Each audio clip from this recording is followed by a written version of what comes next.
আসসালামু আলাইকুম সুপ্রিয় শিক্ষার্থীরা, সৃষ্টি একাডেমিক স্কুল অনলাইন ক্লাসের পক্ষ থেকে তোমাদের সবাইকে স্বাগতম। আশা করি আল্লাহ তাআলার অশেষ রহমতে ভালো আছো। আমিও তোমাদের দোয়ায় ভালো আছি। পূর্ববর্তী যে ক্লাসগুলো নিয়েছিলাম, আশা করি সেই ক্লাসগুলো থেকে তোমাদের অনেক উপকার হচ্ছে।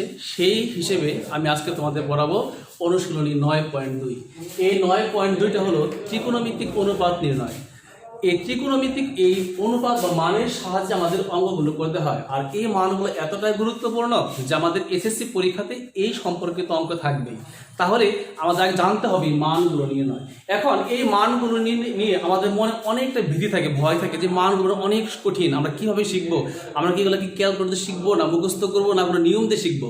আমি তোমাদের কাছে এই সকল ভয় ভীতি দূর করে দেওয়ার জন্য আজকে আমি তোমাদেরকে শেখাবো কিভাবে মানগুলো খুব সহজে আমরা বের করতে পারি। তোমরা খেয়াল করে দেখো, আমি এখানে একটা হাত এঁকেছি। এই হাতটা এঁকেছি তোমাদের আশীর্বাদ দেওয়ার জন্য, অর্থাৎ আমার এই আশীর্বাদে তোমাদের এই অধ্যায় সম্পর্কে বা এই অধ্যায় নিয়ে আর কোনো ভয় থাকবে না। খেয়াল করে দেখো, এই হাতের যে 5টি আঙ্গুল, আমি এটাকে বাম ধরলাম আর এই 5টাকে ধরবো ডান। আমি যখন সাইনের মানগুলো নির্ণয় করব, অর্থাৎ তোমাদেরকে এই হাতের আঙ্গুলগুলোর সাহায্যে কিভাবে মানগুলো আমরা বের করবো সেটা শিখিয়ে দেবো। এই জন্য পরীক্ষার ক্লাসে বসে তোমরা এগুলো বের করতে পারবে। ফার্স্ট দেখো, এখানে যখন আমি সাইন শুরু করব তখন আমি এই বাম দিক থেকে ডান দিকে যাব, আর যখন আমি কজের মান বের করব তখন আবার ডান দিক থেকে আমি এই বাম দিকে আসবো, অথবা আমি বাম দিক থেকেও করতে পারবো। ফার্স্ট সাইন, প্রত্যেকটা ফরম্যাট আমরা বের করব। রুট নিচে হবে 2, আর রুটের এখানে হবে হলো বক্সের ভিতরে হবে আঙ্গুল সংখ্যা। অর্থাৎ খেয়াল করে দেখো, ফার্স্ট সাইন 0 ডিগ্রি। যখন আমি এই আঙ্গুলটা নিয়েছি, এই আঙ্গুলের বাম পাশে আমার কয়টি আঙ্গুল আছে? একটি ইউনিট। তাহলে আমরা এই বক্সের মধ্যে বসাবো হলো 0। শূন্যকে আমি যদি রুট করি বা বর্গমূল করি, 0 হবে, নিচে হলো 2, আর শূন্যকে যা দিয়ে ভাগ করবো কি হবে? 0। তাহলে সাইন 0 ডিগ্রি মান হলো 0। অনেক সহজ না? আবার খেয়াল করো, আমি যখন এই আঙ্গুলটি নিয়েছি, এই আঙ্গুলের বাম পাশে আমার কোনো আঙ্গুল নেই, তার মানে 0। তাহলে এখানে আমরা এই বর্গমূলের ভিতরে লিখবো 0, আর নিচে হলো সূত্রে 2 লিখেছি। তাহলে এই 0কে যদি বর্গমূল করি 0ই থাকবে, নিচে হলো 2, আর 0কে যা দিয়ে ভাগ করবো 0ই হবে। এরপরে খেয়াল করো 30 ডিগ্রি। যখন আমি 30 ডিগ্রি বের করব তখন তুমি খেয়াল করো তো, আমার এই আঙ্গুলটার বাম পাশে কয়টি আঙ্গুল আছে? একটি আঙ্গুল আছে। তাহলে আমি এখানে লিখবো হলো 1। 1কে যদি বর্গমূল করি 1ই হবে, আর নিচে কথা আছে 2। তাহলে আমাদের সাইন 30 ডিগ্রি মান হলো 1/2। এরপরে সাইন 45 ডিগ্রি। যখন আমি 45 ডিগ্রি বের করব তখন খেয়াল করো, এই আঙ্গুলের বাম পাশে কয়টি আঙ্গুল আছে? আমাদের আঙ্গুল আছে হলো 2টি। তাহলে এখানে হবে হলো 2। এই রুট 2 থাকবে, আর যে কোনো সংখ্যার মধ্যে ওই সংখ্যার বর্গমূল থাকে 2টি। তাহলে 2 কে লেখা যাবে √2 × √2। একটা রুট বাদ গেলে থাকবে 1/√2। তাহলে সাইন 45 ডিগ্রি মান হবে 1/√2। এরপর আসো 60 ডিগ্রি। যখন আমি 60 ডিগ্রি নিচ্ছি, এই আঙ্গুলের দেখো বাম পাশে কয়টি আঙ্গুল অবশিষ্ট আছে? 3টি। 1 2 3। তখন এখানে হলো 3। তাহলে আমাদের অ্যান্সার কত হলো? 3 কে তো আমরা বর্গমূল করতে পারবো না, √3/2। তাহলে এখানে আমরা লিখতে পারবো √3/2। 3 কে বর্গমূল করলে ভগ্নাংশ পয়েন্ট আসবে, এজন্য আমরা বর্গমূল করিনি। এরপরে খেয়াল করো 90 ডিগ্রি। যখন আমি 90 ডিগ্রি নিচ্ছি, এই আঙ্গুলের বাম পাশে খেয়াল করো তো কয়টি আঙ্গুল আছে? 4টি। তখন এই রুটের ভিতর কত হবে? 4। আর 4 কে যদি রুট করি হবে 2, নিচে আছে 2, আর 2 আর 2 এর মধ্যে কয়বার? 1 বার। আমার মনে হয় তোমাদের কাছে যেমন মজা লাগতেছে ঠিক ওরকম সহজ লাগতেছে। এরপরে দেখো, আমরা শিখেছিলাম সাইনের বিপরীত অনুপাতকে কোসে।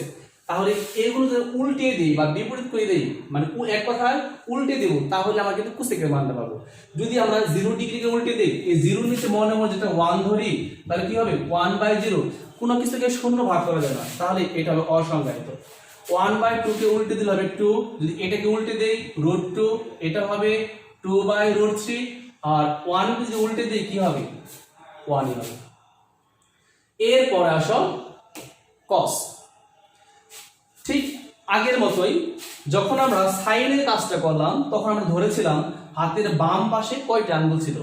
এখন যখন আমরা কস নির্ণয় করব তখন আমরা দেখব হাতের আমাদের এই যে আঙ্গুল নিয়ে কাজ করতেছে ওই আঙ্গুলের ডান পাশে কয়টা আঙ্গুল আছে। যেমন আমি যখন cos 0 ডিগ্রি মান বের করব, খেয়াল করে দেখো এই আঙ্গুলের ডান পাশে আমার কয়টা আঙ্গুল আছে? 4টি। তাহলে এখানে কত হবে? 4। আর নিচে কত? 2। আর 4 কে রুট কত হয়? 2/2। আর 2 দ্যাট তোমাদের কয়বার? 1 বার। তখন cos 0 ডিগ্রি মান হবে 1। ঠিক একইভাবে আমি যখন cos 30 মানে 30 ডিগ্রি মান বের করব, তাহলে এই আঙ্গুলটা নেব। তখন তুমি দেখো তো তোমার এই আঙ্গুলের ডান পাশে কয়টা আঙ্গুল অবশিষ্ট আছে? 3টি। তাহলে আমাদের এই রুটের ভিতর হবে 3। তাহলে আমরা এই cos 30 ডিগ্রি মান পাবো √3/2। একইভাবে যখন 45 ডিগ্রি নিব তখন এই আঙ্গুলের ডান পাশে আমাদের কয়টা আঙ্গুল আছে? 2টি। তখন এখানে কত হবে? 2। আর আমরা শিখেছিলাম এটার মান আসবে 1/√2। এরপর 60 ডিগ্রি, যখন 60 ডিগ্রি নিব তখন তুমি খেয়াল করো তো ডান পাশে কয়টা আঙ্গুল আছে? 1টি। তাহলে এখানে বলবে হলো 1। আর 1 কে রুট করলে হয় 1, নিচে হলো 2।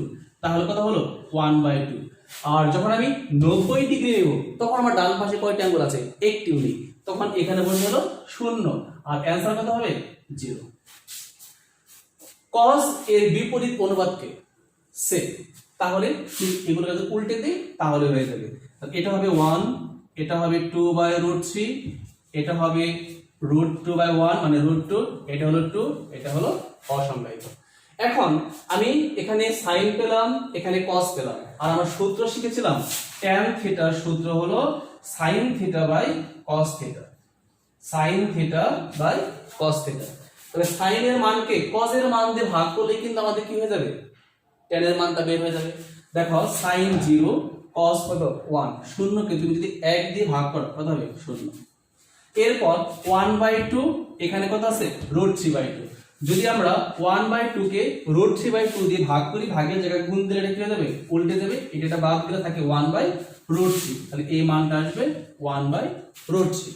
এরপর 1/√2 কে যদি আমরা 1/√2 দিয়ে ভাগ করি তাহলে কত হবে?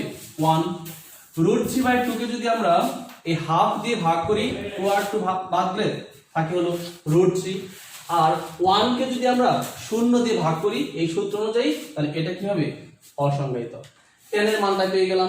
tan এর মানটাকে যদি উল্টে দিই কার মান পাবো? cot এর মান। তাহলে এটা হবে অসংজ্ঞায়িত, এটা হচ্ছে √3, এটা হবে 1, এটা হবে 1/√3, আর এটা হবে ইনফিনিটি নিচে মনে মনে 1 ধরলে, আর যদি উল্টে দিই তাহলে 1 কি অসীম, আর 1 কে যদি অসীমতে ভাগ করি সেটা হবে 0। তাহলে এই যে আমি যে পদ্ধতিতে তোমাদের মান নির্ণয় শিখালাম, তোমরা কিন্তু ক্লাসে বা পরীক্ষার রুমে বসে বসে এগুলো তোমরা করতে পারবে। আমার মনে হয় তোমাদের কাছে এটা অনেক সহজ লেগেছে। তাহলে বাসায় তোমরা একটু বিচার দেখবে তোমরা এটা পারতেছো কিনা। তারপরে না পারলে আমাকে অবশ্যই কমেন্টস বক্সে জানাবে। আমি আগামী ক্লাসে এই মান নির্ণয়ে আরও 2টি পদ্ধতি দেখিয়ে দেব। সে পর্যন্ত সবাই ভালো থাকো, সুস্থ থাকো। আসসালামু আলাইকুম।